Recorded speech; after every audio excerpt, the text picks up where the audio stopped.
오늘 저녁에는 우리가 함께 봉독한 골로새서 4장 2절부터 6절 말씀을 본문으로 전도를 위한 기도라는 제목으로 함께 말씀의 은혜 얻기를 소망합니다. 자, 우리나라는요, 역사 속에서 외세의 침입을 참 많이 받은 나라입니다. 그에 대해서는 우리나라의 지정학적인 위치, 여러 가지를 이야기하지만 어떻게 보면 역사적으로 단일 국가를 작은 영토임에도 불구하고 단일 국가를 이룬 적이 거의 없었고요. 통일신라 시대 이전에는. 그리고 그 이후에도 이 작은 나라에서 대륙의 세력과 해양의 세력에 끊임없이 침입을 받았던 그러한 역사를 가지고 있는 나라입니다. 그러다 보니까 우리나라의 역사가 기록된 이후에 현재까지 많은 기간 동안 전쟁이 없었던 때가 언제였는가, 외적의 침입을 받았던 기간이 얼마나 되는가를 쭉 누군가 살펴보니까 아무런 전쟁이 없었던, 연속적으로 전쟁이 없었던 기간이 채 100년도 되지 않는다는 그러한 이야기가 있습니다. 자, 그러다 보니까 우리나라에서 영웅으로 취급받고 위인으로 취급받는 분들은요, 어떤 문학적인, 과학적인, 인문학적인 곳에 탁월한 재능을 발휘한 위인들보다는 전쟁에서 국난에서 나라를 구한 위인들이 훨씬 많습니다. 충무공 이순신 장군을 대표적으로요, 강감찬, 을지문덕과 같이 무슨 여진족이나 거란족의 침입을 막은 이런 나라를 구한 분들을 우리가 많이 위인으로 삼고 있죠. 자, 그런데 우리가 기억하지 못하는 게 한 가지 있습니다. 간과하는 것이 있죠. 우리의 충무공 이순신 장군이 매우 훌륭한 장군이고 대단한 전술과 또한 전력을 가지고 있는, 또한 강단도 있는 장군이셨지만 이런 영웅들이 혼자만의 힘으로 나라를 구했던 것은 아니라는 것입니다. 뛰어난 지휘관이었지만 그 지휘관의 명령을 따라서 적군과 직접 몸싸움을 하면서 활을 쏘고 목숨을 걸고 싸우는 것은 장군이 아닌 그 밑에 있는 이름 없는 수많은 병사들이었다는 것이죠. 즉 다시 보자면 이순신 장군, 강감찬 장군, 을지문덕 장군 같은 분들도 대단하지만 그런 영웅이 나왔을 때에는 그들과 함께 목숨을 아끼지 않은 이름 없는 수많은 병사들의 애국심이 있었기 때문에 훌륭한 지휘관과 애국심이 투철한 이름 없는 병사들, 그들이 힘을 합쳐 국난을 극복할 수 있었던 것입니다. 우리 성경에도 보면요, 12사도를 비롯해서 또한 바울을 비롯해서 복음의 전파, 선교와 전파를 위해서 쓰임받은 많은 사람들의 이름이 등장하고 있습니다. 하나님께서 그들을 통해서 주의 복음을 전하셨고 선교하게 하셨고 전도하게 하셨고 기적을 베풀면서 하나님의 말씀이 전파되게 하셨고요. 그 복음이 이제는 전 세계에 전파되어 많은 영혼들의 구원을 얻는, 많은 영혼들이 구원받고 영생을 얻게 되는 어떤 씨앗이 되게 된 것이죠. 하지만요, 우리 성경에 기록된 인물들 때문, 그들만을 통해서 복음이 전파된 것은 아닙니다. 오늘 본문에서요, 이 바울은 전도를 위해서 자신을 위해 기도해달라고, 자신의 전도사역, 선교사역을 위해 기도해달라고 골로새 교회 교인들에게, 성도들에게 요청합니다. 그리고 오늘 본문은 또한 우리가 전도를 하기 위해서는 어떠한 삶을 사는지를 말씀하고 있습니다. 자, 전도와 선교는요, 목회자, 목사, 전도사, 강도사 또는 선교사, 이들만이 하는 것이 아닙니다. 나라를 구한 영웅들 뒤에는 수많은 자신의 목숨을 건 병사들의 노고가 있었던 것처럼 전도를 위해서 우리 성도님들도 모두가 함께 해야 됩니다. 그리고 우리 성도님들 모두가 무엇을 해야 할지 오늘 말씀을 통해 함께 나누면서 그리스도의 전도의 열매, 사람들이 구원하는 영혼의 구원의 열매를 맺는 시간이 되기를 소망합니다. 자, 오늘 본문에서 첫 기절은요, 이렇게 말씀해 있어요. 기도를 계속하고 그 기도의 감사함으로 깨어있을 것을 말씀하고 있습니다. 자, 우리 그리스도인들에게 있어서 기도는 굉장히 깊은 의미가 있습니다. 여러 의미가 있습니다. 물론 기도라는 것이 우리 그리스도인들만의, 즉 개신교만의 전유물은 아니죠. 기도의 사전적 의미를 보면요, 어떤 신에게 구하는 것 또는 초월적 존재에게 자신의 소망을 기원하는 것이라고 얘기합니다. 따라서 기도는요, 천주교에도 있고요, 불교에도 있고요, 심지어는 샤머니즘 종교에도 기도는 있습니다. 거기에 대해서 무신론자라도 어떠한 종교도 신도 없다고 믿는다고 하는 사람들이 나는 분명히 이 일을 이룰 수 있을 거야 나는 이러한 일이 이루어지면 정말 좋을 거야 라고 말하는 것조차도 넓은 범주에서 보면 그것도 기도라고 볼 수 있는 것이죠. 하지만 우리 성도들의 기도는, 그리스도인들의 기도는요, 여타 불신자들의 기도와는 또 다른 엄청난 의미와 기능을 가지고 있습니다. 자, 우선적으로요, 우리의 기도는 단순히 소망의 기원, 우리가 원하는 것을 이루기 위한 소원의 기원이라는 차원을 한 단계 뛰어넘는 의미를 가지고 있어요. 그래서 우리 그리스도인들은 단순히 내가 소원이 있을 때만 기도하는 것이 아닙니다. 자, 여러분 보십시오. 불교나 뭐 샤먼이나 다른 종교를 믿는 사람들은요, 소원이 없으면 기도 안 해요. 특별히 불교계 같은 경우는 뭐 우리는 주일마다 예배를 드리잖아요. 그리고 뭐 수요 예배, 오늘같이 수요 예배도 드리고 금요 예배도 드리고 그리고 새벽 예배도 매일매일 드립니다. 근데 불교를 믿으시는 분들은 예전에는, 요즘에는 뭐 불교에서도 주일마다 기독교를 본받아서 이렇게 뭐라 그러죠? 거기는 불공을 한다고 그러죠. 그런 어떤 법회나 행사를 한다고 하는데 원래 불교를 믿는 사람들은 4월 초파일하고 언제든가 하여튼 그때만 절을 갔어요. 아니면 특별히 뭐 원하는 소망이 있을 때만 절에 가서 우리 사극에 잘 나오죠. 뭐 삼천배를 한다거나 이랬죠. 샤먼도 마찬가지입니다. 성황당에 아무 데나 가서 매일매일 이렇게 정기적으로 기도하지 않아요. 그들은 가서 자기 소원이 있을 때만 가서 기도를 하죠.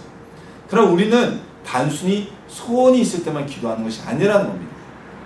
그리스도인들에게도 기도가 단순히 소원을 구하는 의미라면 소원이 없을 때는 기도 안 하게 되겠죠. 구분점이 없어지는 겁니다.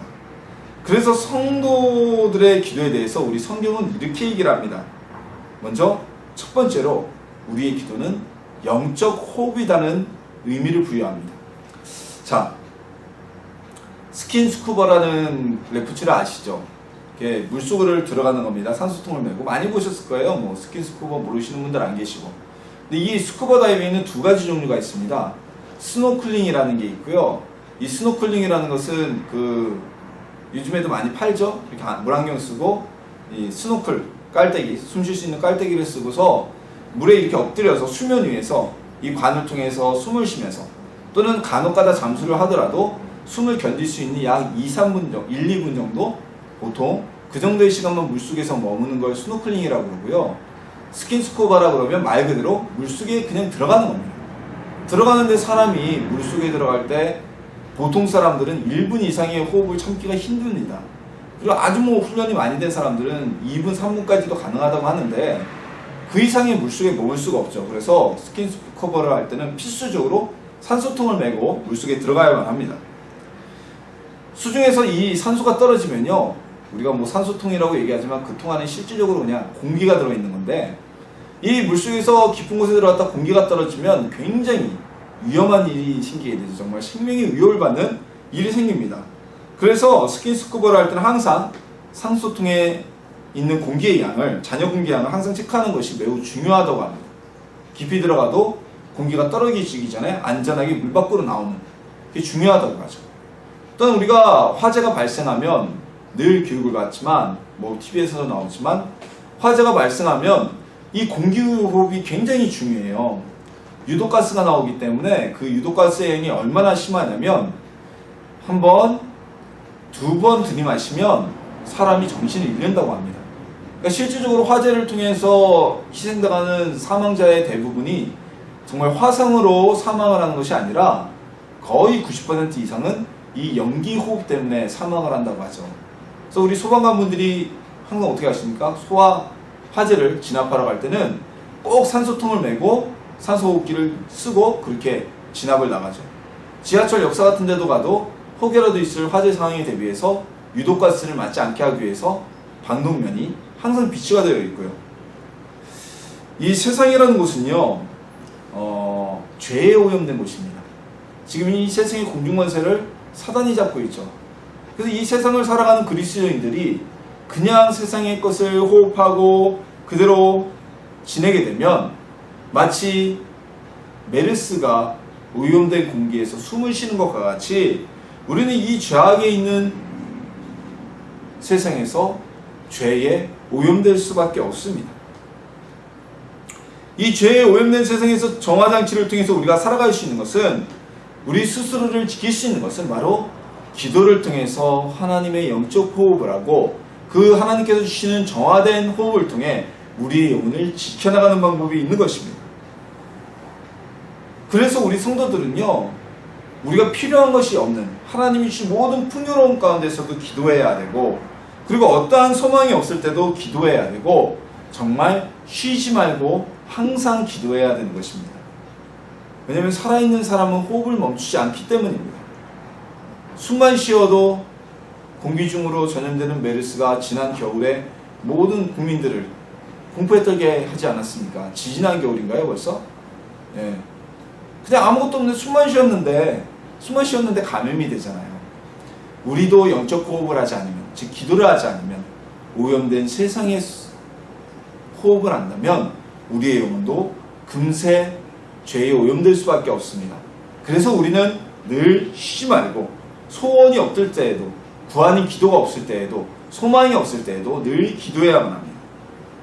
그리고 우리 그리스도인의 기도는요, 하나님과의 직접적인 대화의 통로입니다. 직통대화라는 것이죠. 자, 우리의 기도는요, 일방적이지 않습니다. 근데 보십시오. 타종교의 기도는요, 일방적입니다. 일방적으로 소원을 구합니다. 일방적으로 재물을 바치고 그것이 이루어지기까지 어떠한 자신이 섬기는 신으로부터 대화를 듣거나 말을 듣지도 않습니다. 그래서 성경에도 그런 모습이 나오잖아요. 그런 내용들이. 너희가 세운 저 어리석은 우상들이 너희가 구할 때 너희에게 대답을 하더냐, 너희에게 한마디 말이라도 하거더냐, 찍어 넘어뜨려도 그거에 대한 반응이라도 하더냐. 그것처럼 일반 다른 종교에서는 기도하는 건 그냥 일방적인 쏟아놓음이에요. 그런데요, 우리 그리스도인의 기도는 하나님과의 대화예요. 그래서 기도하다가 우리는 하나님을 만나는 체험을 하게 됩니다. 어떤 분은 정말 음성을 듣기도 하고요, 어떤 분들은 환상을 보기도 합니다. 저도 기도하다가 하나님의 음성을 듣고 환상을 볼 때가 있었어요. 그리고 때로는 이런 음성과 환상을 보지 않더라도 꿈을 꿀 수도 있고요, 이런 어떤 우리의 오감적인 부분이 아니더라도 우리 주변의 환경을 통해서, 아, 이건 하나님이 내 기도에 응답하시는 거야 라는 것을 느낄 수가 있습니다. 기도는요, 일방적이지 않습니다. 하나님과 이렇게 쌍방의 대화라는 것이에요. 그리고 기도는 하나님과 함께하는 대화의 장소입니다. 이 굉장히 중요한 것이 무엇이냐면요, 우리가 출애굽기에 보면 모세가 이스라엘 민족을 하나님의 은혜로 홍해를 가르고 이끌어서 시내산 밑에까지 왔습니다. 그리고 모세가 하나님을 만나러 시내산 위로 올라가게 됩니다. 그래서 그곳에서 무려 40일 동안 하나님과 함께 있으며 하나님과 대화를 나누고 내려오게 됩니다. 모세는 단지 하나님만 만났을 뿐이고, 하나님에게 모세에게 소위 말해서 안수기도를 해주시거나 내가 너에게 이런 권능을 부어주겠다라고 말씀하신 것이 없어요. 근데 모세가 이스라엘 진영에 내려왔을 때 어떠한 현상이 벌어졌냐면요, 모세의 얼굴에서 광채가 비쳤다고 성경은 기록하고 있습니다. 이것은 하나님과 대화하며 같은 자리에 함께 있었기 때문에 하나님의 영광의 광채가 모세에게도 영향을 끼치게 된 겁니다. 그래서 우리가 기도를 통해 하나님과 대화하고 하나님을 만나게 되면 아주 자연스럽게 우리도 하나님의 영향을 받게 되는 것이죠. 그래서 우리가 말로만 내가 예수처럼 살아가기 원합니다, 내가 하나님 닮기 원합니다, 이게 중요한 게 아니라 우리가 기도를 하면서 내가 하나님을 닮기 원합니다, 하나님 찾기 원합니다 하고 많은 시간 기도를 하고 그 기도의 시간을 통해 하나님과 한 장소에 있다면 우리도 모르게 얼굴에 광채가 비친 모세처럼 점점 예수님의 삶의 모습으로 우리도 변화해 가게 되는 것입니다. 또한 기도는요, 능력이 있습니다. 힘이 있다는 겁니다. 자, 오늘 본문에서 바울은 자신의 전도 사역을 위해 기도해 달라고 골로새 교회 성도들에게 부탁하고 있습니다. 왜냐하면요, 기도에는 능력이 있다는 것을 바울은 알고 있었기 때문입니다. 자, 구약에서부터 신약까지요, 성경을 쭉 살펴보면 기도하지 않았는데 하나님이 놀라운 기적을 베푸시는 일은 거의 찾기 힘듭니다. 홍해가 갈라질 때 모세는 하나님께 기도하여서 응답을 받았습니다. 엘리야가 하늘에서 불을 내렸을 때도 엘리야는 기도해서 응답을 받았습니다. 바울이 기도했을 때 그에게 찾아온 병자들이 병이 낫게 되었고, 때로는 죽은 자도 살아나는 기적이 나타났습니다. 아무것도 하지 않았는데, 어떠한 기도도 하지 않았는데 하나님께서 기적을 베푸신 경우는 거의 없습니다. 기도가 능력이기 때문입니다. 그런데 이 기도의 힘은요, 나에게만 이루어지는 것이 아닙니다. 내가 기도할 때 내 기도는 다른 누군가에게도 힘이 되고 능력으로 나타난다는 것입니다. 그래서 바울은 이 사실을 알았기에 자신을 위해서 기도해달라고, 나의 전도를 위해서 기도해달라고 부탁합니다. 단순히 건강이나 물질의 체험이 아니라 전도 사역을 위한 기도를 부탁했던 것입니다. 전도는 영적 전쟁이며 결코 쉽지 않은 사역이기 때문입니다. 전도의 눈과 전도를 할 수 있는 지혜가 기도를 통해 부어진다고 바울은 믿고 오늘 본문을 통해 우리에게 고백하고 있는 것입니다. 자, 전도가 어떤 일일까요? 그럼 어떤 일이기에 도대체 바울이 이렇게 기도를 부탁했을까요?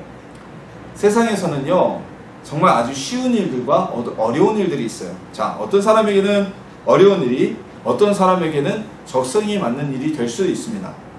예를 들어서 저 같은 사람은 영업을 하라 그러면 나가서 뭐 물건을 팔고 와라 이러면 정말 못할 것 같아요.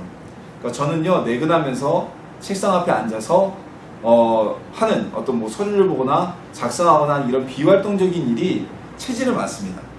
근데 반면 종일 시내에 있고 내근을 하고 이런 뜨거운 여름에도 에어컨 나오는 곳에서 일하는 것보다 밖으로 다니면서 뛰면서 사람을 만나는 걸 즐거워하시는 분들이 계세요. 그런 분들은 내근직보다는 영업직이 더 적성에 맞는 분들이 계시다는 것이죠. 이처럼 사람마다 자기 적성에 따라서 각각 다른 어려움이 있는데요. 어떤 경우에는 사람을 따지지 않고 모든 사람들이 어려워하는 일들이 있습니다. 자, 예를 들어서 전도가 그래요. 전도가. 자, 전도가 쉬우시나요? 전도가 그렇게 쉬운 일이 아닙니다. 만약에 누군가 이 성도님들 중에 전도가 쉬운 분이 있다면 정말 귀한 하나님의 큰 은사를 받는 거예요. 자, 전도는요, 정말 쉬운 일이 아니에요. 왜 그럴까요? 자, 우리가 영업을 뛰면요, 영업직도 세상에서 가장 어려운 직종 중에 하나라고 얘기를 하죠. 근데 그 영업을 뛸 때는요, 내가 이 물건을 팔겠습니다 하면 그 물건의 실체를 보여줄 수가 있어요. 자, 예를 들어서 내가 스마트폰을 팔겠습니다 라고 하면 이 물건을 보여주면서 이 스마트폰은 이런 기능이 있고요, 이런 게 좋고요, 이런 게 장점입니다, 가격도 저렴합니다 라고 보여줄 수가 있어요. 근데 전도는 어떻습니까? 전도는 하늘나라를 보여주는 겁니다. 영혼의 구원이에요. 근데 우리가 천국을 보여줄 수가 있나요? 천국의 실체를 보여줄 수가 없잖아요. 이것은요, 마치 영업에 있어서 전설로 남아있는 그 현대그룹을 세운 정주영 회장께서 영국의 은행에 가서 단 500원짜리 지폐에 있는 거북선 그림을 보여주고 엄청난 차관을 끌어왔다는 것보다 더 어려운 경우가 되는 것입니다. 전도는 이렇지 우리가 사람들이 어떤 실체를 보여주지 못하기 때문에 변증을 할 수가 없기 때문에 어려운 것이고요. 그리고 또 하나 전도가 어려운 이유는 바로 이건 사단에게 속해 있는 영혼을 하나님께로 인도하여 구원받게 하는 것이기 때문에 바로 사단의 방해가 있기 때문에 더 어려운 것입니다.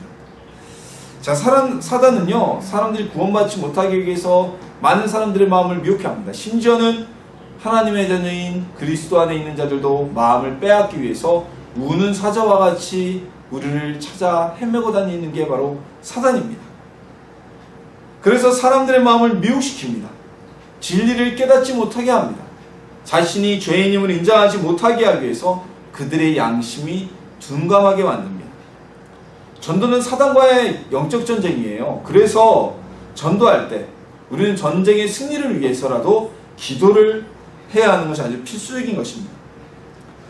자, 사람은요, 유전적으로 죄를 가지고 태어납니다. 죄성을 가지고 태어납니다. 이것은 아담으로부터 이어지는 죄성이에요. 우리가 예수님을 믿을 때 바로 이 원죄, 이 죄가 사함을 받게 되는 것이죠. 때문에 사람들은 복음의 빛에 민감하지 못합니다. 죄를 덮여있기 때문에. 이 복음의 빛에 민감한 사람들은요, 자신이 죄인이라고 느끼게 되고 그들은 언제라도 누군가 복음을 전해주게 된다면 주님 앞에 돌아오는 전도하기 아주 쉬운 사람이에요. 근데 대부분의 사람들은요, 자신이 죄인이라는 걸 인정하지 않아요. 그리고 복음의 빛에 둔감합니다. 그래서 전도가 어려운 것이죠. 성도님들 보십시오. 전도 안 되는 사람들은 어떤 사람들이냐면요, 정말 법 없이도 살 것 같은 사람들, 진짜 착하고 많은 사람들에게 좋은 평을 듣는 사람들, 이런 사람들은 예수 안 믿어요. 전도 정말 힘들어요. 왜냐면 우리가 예수님을 믿는다는 핵심이 뭡니까? 내가 죄 있는 내가 죄에서 용서함 받고 구원받았다는 거잖아요. 근데 내가 죄가 없다고 생각하는데 예수님을 믿을 이유가 없는 거죠. 그들은 자신의 선한 행실이 자신의 양심에 눈을 가리고 구원의 기회를 맞게 되는 것이죠. 제가 목사지만요, 저에게도 전도는 결코 쉬운 일이 아닙니다. 그러니까 물론 제가 논리적으로 우리 기독교의 교리라거나 구원의 진리에 대해서 아주 뭉동하게 변증을 할 수 있습니다. 말할 수는 있습니다. 하지만 전도라는 것은 토론이 아닙니다. 말싸움이 아닙니다. 어떤 지식의 전달이 아니기 때문에 이 말만 가지고는 사람의 마음을 돌이킬 수가 없습니다. 또한 전도는요, 인간 관계만으로도 되는 것이 아닙니다. 물론 이제 우리가 전도를 하기 위해선 좋은 인간관계는 필수적이죠. 멱살 잡고 싸우고 평소에 감정이 좋지 않은 데 가서 예수님 믿으세요 한다고 예수 믿겠어요? 아니죠. 우리가 인간관계는 기본으로 가져가야 되는 점이지만, 단순히 내가 저 사람하고 굉장히 친하다, 또는 내가 저 사람에게 어떤 은혜를 베풀어 줬다고 해서 그 사람이 전도가 되는 것은 아닙니다. 저도 교육전도사 시절에 제가 아주 아끼는 학교 후배가 있었습니다. 그리고 그 후배와 관계가 굉장히 좋았어요. 그래서 제가 그 친구를 전도하기 위해서 일부러 성경학교 하는데, 원래는 불신자들을 성경학교 같은 데 와서 봉사하라고 안 시키죠. 근데 성경학교 하는데 보조교사로 와서 좀 도와달라고 와서 부르고 성경학교 기간 동안 함께 숙박을 하면서 같이 이렇게 성경학교도 하고 그랬어요. 전도하려고. 그렇게 노력했던 적이 있는데요. 지금도 그 후배와는 가끔가다 연락을 하는 사이지만 아직도 그 친구가 예수님을 믿지 못하고 있습니다. 제가 그 과정을 지켜보면서 인간관계만으로는 이게 전도가 되는 것이 아니다 라는 것을 깨달았어요. 그래서 전도를 위해서는 우리가 기도하는 것이 아주 필수적인 것입니다. 자, 전쟁을 할 때요, 탄약과 식량이 지원되지 않으면 그 전쟁에서 용사들이 아무리 용맹하다고 해도 질 수밖에 없습니다. 패배할 수밖에 없습니다. 우리 한국전쟁 때, 6.25 때 아주 가슴 아픈 일이 한 가지 벌어졌는데요.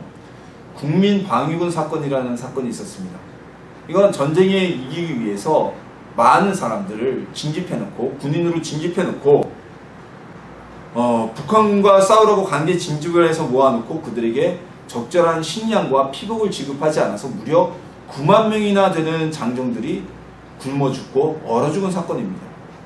국민방위군의 고위층들이 병사들에게 지급될 옷과 피복과 식량을 중간에서 착복하는 비리를 저질렀기 때문에 안타까운 9만 명의 생명이 전쟁터가 아닌 굶어 죽고 얼어 죽었던 일입니다. 정말 기막힌 일이죠.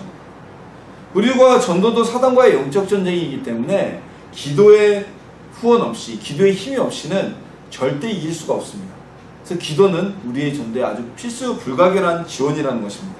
자원이라는 것입니다. 자, 오늘 본문에서 바울은요, 외인에 대해서, 그러니까 이방인들에 대해서, 아직 믿지 않는 사람들에 대해서 지혜롭게 행하여서 너희의 세월을 아끼라고 말씀하고 있습니다. 이 세월을 아끼라는 단어는요, 다시 번역하면 기회를 사라는 단어로 번역이 가능합니다. 문장으로요. 이 문맥의 연결을 본다면 이 외인에 대해서 지혜로 기회를 사라는 문맥은 앞서 전도의 이야기와 다른 삶이 아닌, 곧 전도를 위해서 성도들이 어떻게 살아야 되는지를 연속적으로 알려주는 내용이라는 것을 우리가 파악할 수가 있습니다. 즉, 지혜로운 삶을 통해서 너희가 이방인들에게, 불신자들에게 전도의 기회를 사라고 말씀하고 있는 것입니다. 최근에 개신교에 대한 인식이 아주 안 좋습니다. 개신교라고 하면요, 무조건 거부합니다.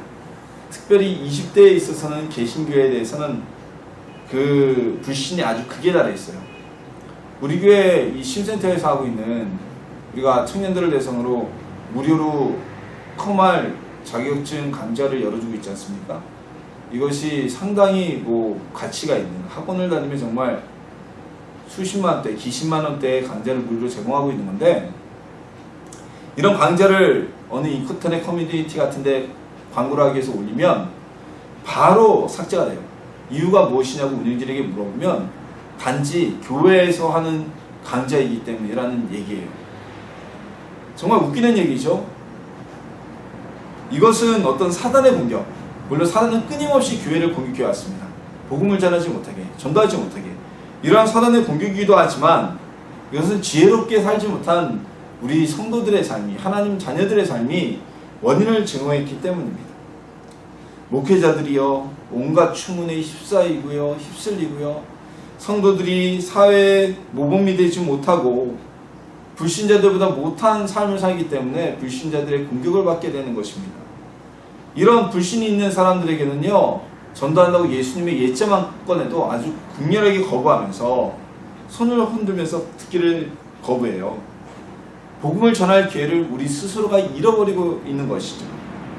오늘 본문에서는 불신자들에게 전도할 기회를 얻기 위해서는 평소의 삶을 지혜롭게 살아야 된다고 말씀하고 있는 겁니다. 이 지혜의 삶이 무엇일까요? 좀 더 희생하고, 조금 더 서운해보고, 그리고 조금 더 온유하고 덕이 되는 삶을 말씀하고 있는 것입니다. 예수님이 우리에게 하신 말씀처럼 너희의 선한 행실을 보고 사람들이 누구에게요? 하나님께 영광을 돌리게 하라. 다시 말하면 야, 저 사람은 예수님 믿는 사람이라 내가 신뢰할 수 있어. 예수 믿는 사람이라 뭔가 달라. 이런 이야기가 그들 가운데 인식될 수 있는 삶을 살아야 한다는 말씀입니다.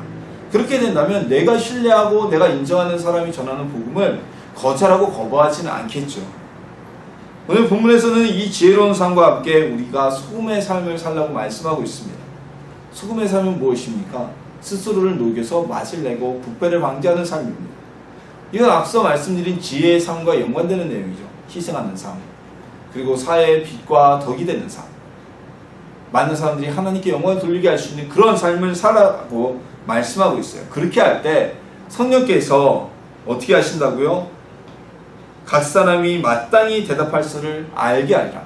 즉 성령님께서 우리가 전도를 할 때 우리의 입술에서 나갈 이야기들, 복음을 전할 이야기들을 알게 하실 것이라는, 인도해 주실 것이라는 말씀을 하고 있는 것입니다.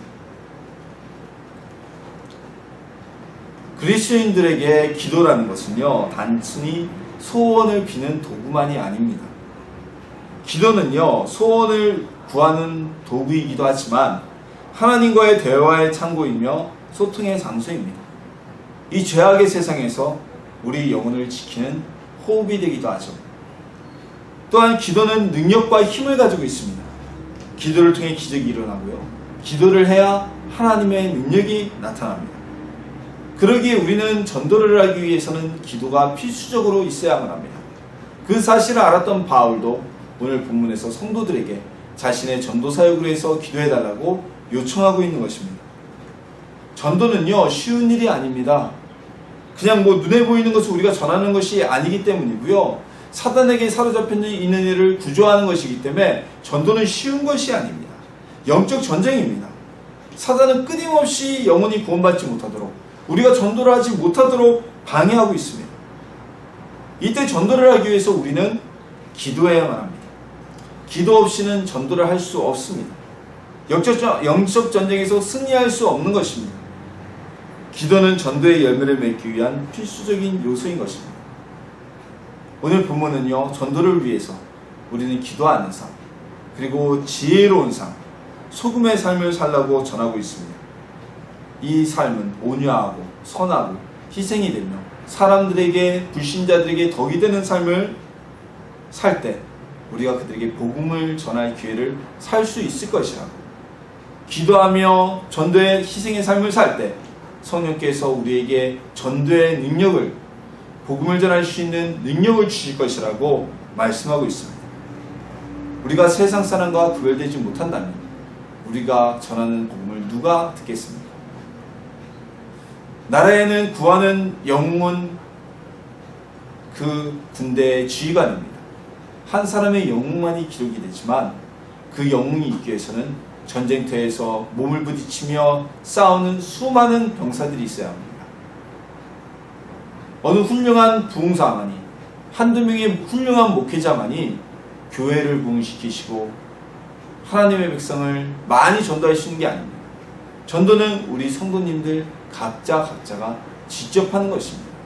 성도님들의 전도가 없으면 아무리 훌륭한 목회자라도, 아무리 훌륭한 부흥사가 있더라도 교회는 채워질 수가 없습니다. 하나님의 나라는 성장할 수가 없는 것입니다. 우리가 하나님의 말씀대로 사는 것, 그리고 우리가 세상의 빛과 소금의 삶을 사는 것, 지혜로운 삶을 사는 것, 이것은 나의 의지로만 되는 일이 아닙니다. 그렇게 우리는 기도해야만 합니다.